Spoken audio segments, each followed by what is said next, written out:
Muy buen día. Tenemos la lectura de la liturgia de la palabra del día domingo 17 de mayo.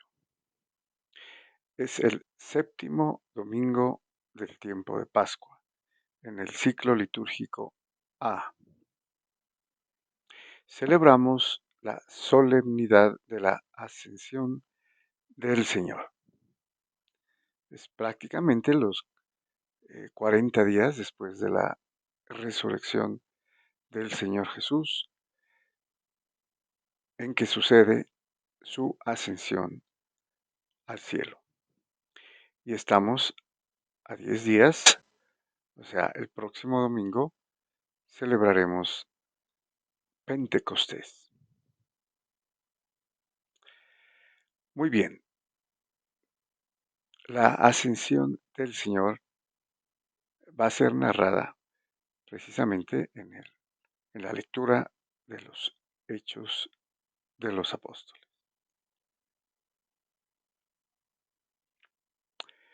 Vamos entonces a la primera lectura.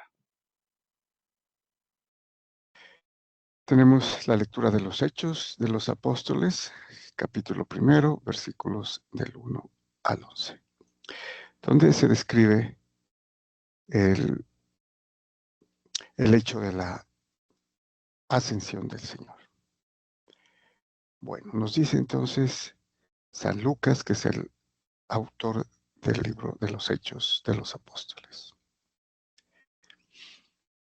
En mi primer libro, Teófilo, escribí de todo lo que Jesús hizo y enseñó desde el comienzo hasta el día en que fue llevado al cielo, después de haber dado instrucciones a los apóstoles que había escogido, movido por el Espíritu Santo. Bueno, aquí una observación sobre Teófilo. Teófilo, al parecer, es un alto dignatario, ¿no? Mm, creyente, y que en mi primer libro, como lo dice aquí San Lucas, es precisamente el Evangelio de San Lucas, que es su primer libro. Y también eh, inicia, ¿no? Dedicándole ese primer libro a Teófilo para que conozca todo lo relacionado con Jesucristo, ¿no? Como una investigación histórica muy cuidadosa, como lo dice en la introducción. Aquí le está eh, diciendo que también escribió este segundo libro, que es el libro de los Hechos de los Apóstoles, donde se narra el comienzo, ¿no? De la iglesia. Bueno, continúa. Se les presentó el mismo después de su pasión, dándoles numerosas pruebas de que estaba vivo, apareciéndoseles durante 40 días y hablándoles del reino de Dios. Pues aquí tenemos otro dato importante que pues obviamente ya conocemos, pero aquí lo manifiesta, ¿no? 40 días después de la resurrección, Él se les apareció y hablándoles sobre el reino de Dios, que es la iglesia, ¿no? La iglesia católica, universal, y eh, instruyéndolos. Una vez que comían juntos, les ordenó que no se alejaran de Jerusalén, sino aguarden que se cumpla la promesa del Padre, de lo que me han oído hablar, porque Juan bautizó con agua, pero ustedes serán bautizados con Espíritu Santo dentro de no muchos días. Bueno, la promesa del Padre, que aquí es el envío del Espíritu Santo, que también es promesa de Jesucristo. Los que se habían reunido le preguntaron diciendo, Señor, ¿es ahora cuando vas a restaurar el reino de Israel? Hay que recordar entonces que los judíos, como buenos judíos, eh, tenían la creencia que el Mesías iba a restaurar el reino davídico, ¿no? Como una autoridad civil y que iba a dominar, ¿no? A todas las naciones. O sea, una cuestión política. Y no pensaban en algo trascendente, ¿no? Espiritual, eterno. Les dijo, no les toca a ustedes conocer los tiempos o momentos que el Padre ha establecido con su propia autoridad. En cambio, recibirán la fuerza del Espíritu Santo que va a venir sobre ustedes y serán mis testigos en Jerusalén, en toda Judea y Samaria y hasta el confín de la tierra. Bueno, lo que les dice aquí es que ellos eh, no tienen, ¿no?, la posibilidad de conocer los tiempos y que solamente el Padre en su autoridad la tiene. Sin embargo, nuevamente les anuncia eh, al Espíritu Santo, ¿no? Con lo cual recibirán la fuerza, el poder, el don, ¿no?, la luz, la inteligencia, la sabiduría, para cumplir, ¿no?, esa función de ser testigos, ¿no?, del Señor Jesús, es decir, de predicar el Evangelio, iniciando con Jerusalén, y luego en toda Judea, o sea, se va ampliando, ¿no? Samaria es mucho más amplio que Judea, y hasta el confín de la tierra, o sea, universalmente. Y eso se hizo, ¿no? Empezaron con los judíos y luego se fueron con los gentiles a todas las naciones. Dicho esto, a la vista de ellos, fue elevado al cielo, hasta que una nube se lo quitó de la vista. Cuando miraban fijos al cielo, mientras él se iba marchando, se les presentaron dos hombres, vestidos de blanco, que les dijeron: Galileos, ¿qué hacen ahí plantados mirando al cielo? El mismo Jesús, que ha sido tomado de entre ustedes y llevado al cielo, volverá como lo han visto marcharse al cielo. O sea que vendrá, ¿no?, en la parusía, al final de los tiempos, ¿no?, para el juicio final, y también vendrá como lo han visto marcharse, o sea, bajando desde el cielo. Muy bien, vamos al Salmo responsorial. Tenemos el Salmo 46, cuyo responso es: Dios asciende entre aclamaciones, el Señor al son de trompetas. Bueno, podemos entrever que es un salmo de alabanza, ¿no? Muy bien. Nos dice entonces el salmista: pueblos todos, batan palmas, aclamen a Dios con gritos de júbilo, porque el Señor Altísimo es terrible, emperador de toda la tierra. Bueno, aquí lo interesante, y tiene la cualidad de ser mesiánico, ¿no? Un salmo mesiánico, porque pide a todos los pueblos, ¿no?, alabar. Sí, pueblos todos, batan las palmas, aclamen a Dios con gritos de júbilo. Ya no solamente es Israel, ¿no? Continúa. Dios asciende entre aclamaciones, el Señor al son de trompetas. Toquen para Dios, toquen, toquen para nuestro Rey, toquen. O sea, es una actividad litúrgica, ¿no? La música, la alabanza y los instrumentos, ¿no? Aquí dice al son de trompetas. Y se desprende de lo anterior al hacer referencia a todos los pueblos. Entonces es algo universal, por eso profético. Porque Dios es el Rey del mundo. Toquen con maestría. Dios reina sobre las naciones. Dios se sienta en su trono sagrado. Bueno, aquí adquiere un matiz diferente, ¿no? Además de profético, es escatológico, porque aquí ya habla del Rey del mundo y que reina sobre las naciones. Esto se conseguirá, obviamente, después de terminada, ¿no?, la evangelización de todas las naciones y la conversión, no solamente de las naciones, sino del pueblo judío, ¿no?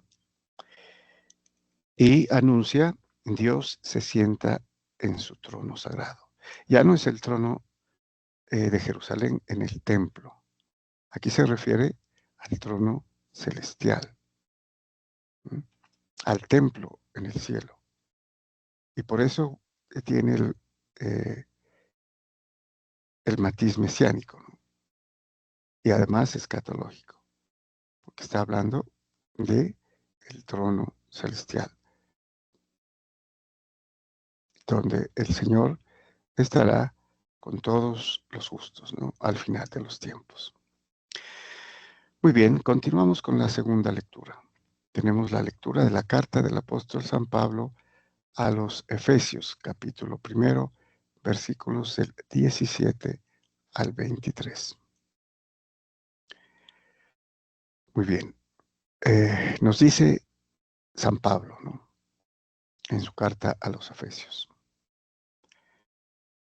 Hermanos, el Dios de nuestro Señor Jesucristo, el Padre de la gloria, les dé espíritu de sabiduría y revelación para conocerlo, e ilumine los ojos de su corazón, para que comprendan cuál es la esperanza a la que los llama, cuál la riqueza de gloria que da en herencia a los santos, y cuál la extraordinaria grandeza de su poder en favor de nosotros, los creyentes, según la eficacia de su fuerza poderosa, que desplegó en Cristo, resucitándolo de entre los muertos y sentándolo a su derecha en el cielo, por encima de todo principado, poder, fuerza y dominación, por encima de todo nombre conocido, no solo en este mundo, sino en el futuro. Bueno, aquí tenemos una muestra del poder de la oración, ¿no? Aquí se dirige San Pablo a los Efesios, ¿no?, pueblo que había él convertido, la iglesia en Éfeso, en uno de sus viajes. Y él está dando gracias, ¿no?, en forma de oración, para que los efesios se den cuenta, ¿no?, y comprendan, dice, cuál es la esperanza a la que los llama, la riqueza de la gloria que da en herencia a los santos. Y todo esto es es un don, ¿no?, que ellos reciben en favor, obviamente, de ellos por Jesucristo, porque dice y repite esto, ¿no?, la eficacia poderosa que Dios desplegó en Cristo,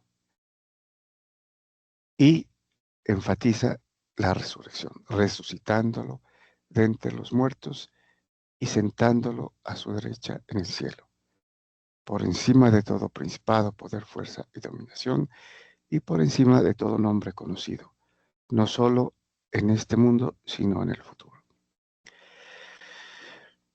Bueno, eh, los judíos, ¿no?, tenían también la creencia de que habían seres, ¿no?, celestes, porque Dios es creador del cielo y la tierra, y en el cielo, pues de todos los seres angelicales. Pero Él está por encima de todo, ¿no?, de todo ser conocido, no solamente en este mundo, o sea, todo lo terreno, sino todo lo celestial. Esa es la grandeza a la que Él se refiere, ¿no? Bueno, y continúa. y todo lo puso bajo sus pies. Aquí se refiere obviamente a Jesucristo, ¿no? Lo que acaba de decir y lo que continúa, todo eso que ha hecho Dios a través de Jesucristo en el Espíritu Santo, ¿no? Y todo lo puso bajo sus pies y lo dio a la iglesia como cabeza sobre todo. Bueno, aquí es importante observar que el fin, ¿no?, de todo el poder y todo lo que ha hecho Dios a través de Jesucristo es para la iglesia, que es su cuerpo y del cual es la cabeza, que está sobre todo. Entonces podemos repetir esta última parte. Y todo lo puso bajo sus pies. O sea que Él está sobre todo, ¿no? Y lo dio a la iglesia como cabeza sobre todo. Aquí es importante recapacitar cuando dice todo y lo dio a la iglesia, todo, ¿no?, como cabeza, Dios mismo, ¿no? Aquí está hablando Dios.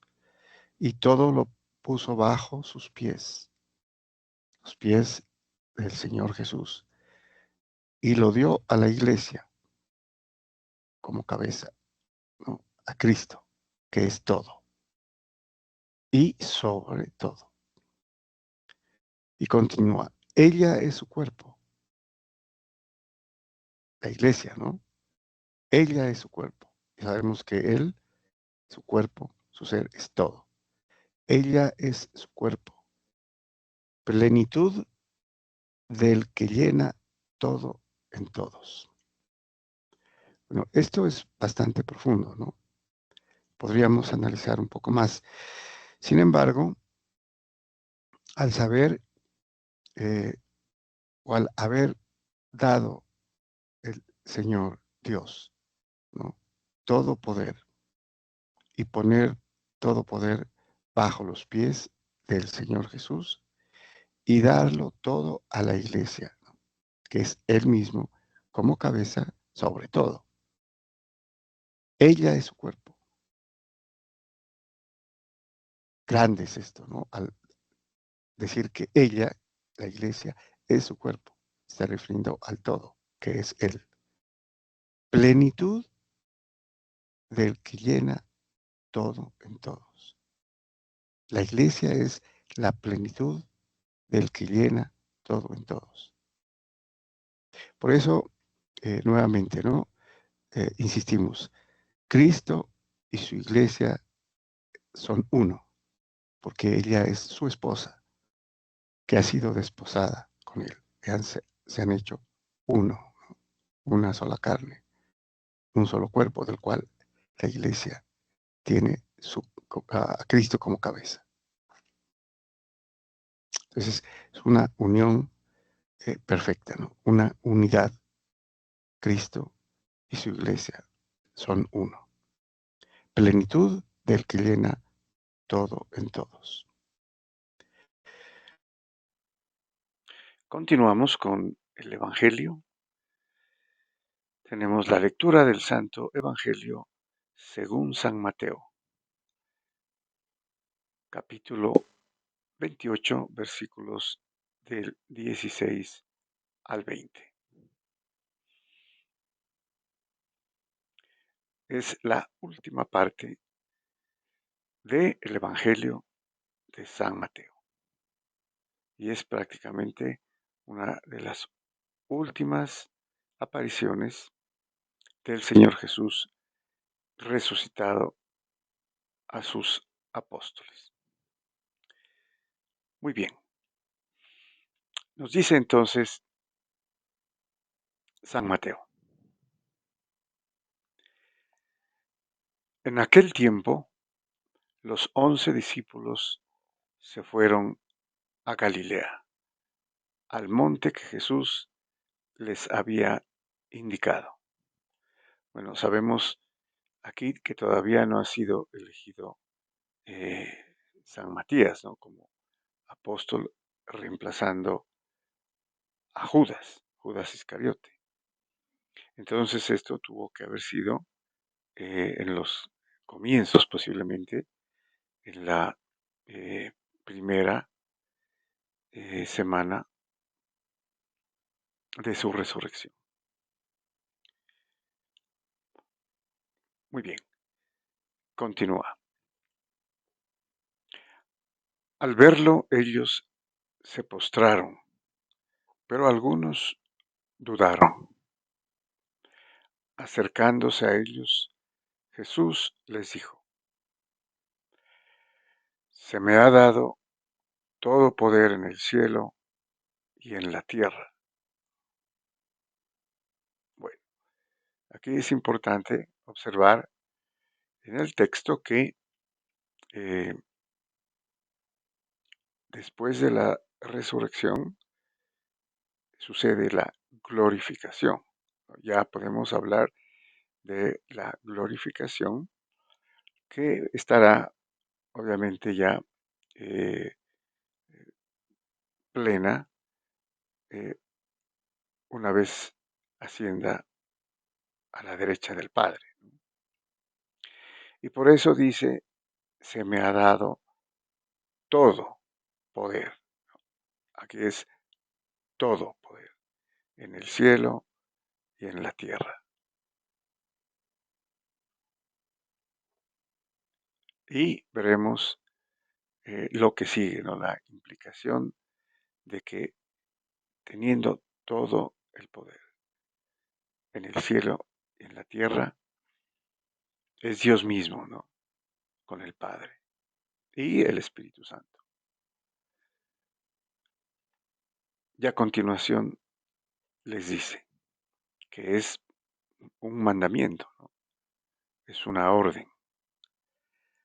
Vayan pues y hagan discípulos a todos los pueblos, bautizándolos en el nombre del Padre y del Hijo y del Espíritu Santo, enseñándoles a guardar todo lo que les he mandado. Bueno, aquí hay varias cosas, ¿no? Importantísimas que tienen una profundidad obvia, ¿no? Pero solamente arañaremos un poquito la superficie. Cuando el Señor Jesús dice, se me ha dado todo el poder en el cielo y en la tierra, a continuación, vayan pues, ¿no? Es como decir, entonces los envío y al enviarlos les da el poder para hacer lo que tienen que hacer. Son los enviados, ¿no? Por eso precisamente son el nombre apóstol. Apóstol es apostoloi, que es enviado en griego. Y también tenemos que identificar varias partes aquí. Vayan y hagan discípulos a todos los pueblos. Esta primera parte es la enseñanza, la predicación, ¿no? El Evangelio.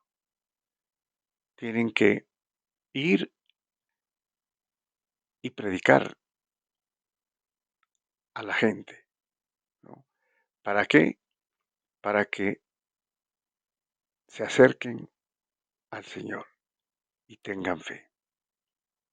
La primera parte. La segunda parte, bautizándolos en el nombre del Padre y del Hijo y del Espíritu Santo. Una vez predicado el Evangelio, entonces sigue el bautismo. No, no se podría de otra manera. No se podría bautizar sin que primero hayan predicado, hayan enseñado a la gente y se acerquen como discípulos ya, ¿no? Pero luego viene el bautismo, el nuevo nacimiento del agua y del Espíritu, que es la salvación, ¿no? Porque se incorporan con el bautismo o a través del bautismo al cuerpo místico de Jesucristo, haciéndose sus miembros, ¿no? Del cual, como hemos dicho y repetido en muchas ocasiones, Él es la cabeza, ¿no? Es la iglesia, el cuerpo místico de Jesucristo, en una relación esponsal, el esposo y la esposa, uno. Y lo que sigue, ¿no? En el nombre del Padre y del Hijo y del Espíritu Santo, que es la Santísima Trinidad, que es precisamente lo que va a estar en cada uno de los fieles cristianos que se bauticen, ¿no? Ya serán parte de la nueva creación y tendrán la vida espiritual que se hará plena en el cielo, ¿no? Y por último tiene enseñándoles a guardar todo lo que les he mandado. Una vez bautizados, entonces, tienen que enseñarles, ¿no? A que guarden, que es lo mismo a obedecer todo lo que Él les ha mandado. Por eso aquí es mandamiento. Es el mandamiento, es la nueva ley, es la ley del amor que ha mandado el Señor Jesús. Es la nueva ley, ¿no? Entonces aquí son varias cosas, ¿no? Que por la autoridad del mismo Dios delega a los apóstoles para que sean ellos ahora, ¿no?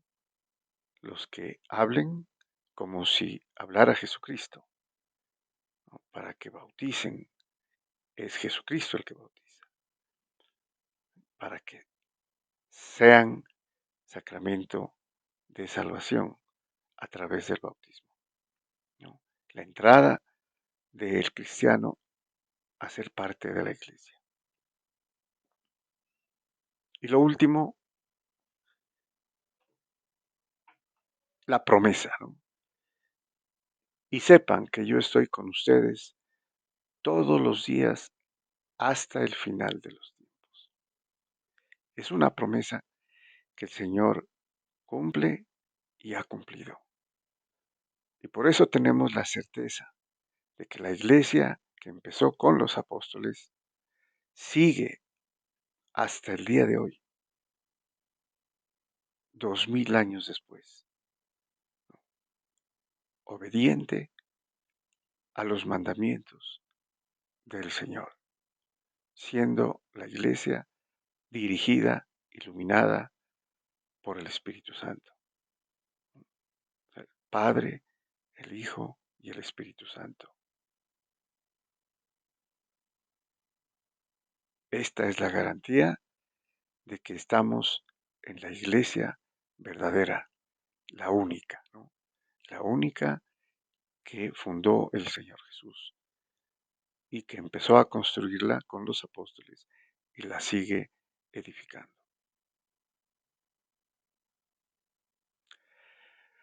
Muy bien, muchas gracias y bendiciones.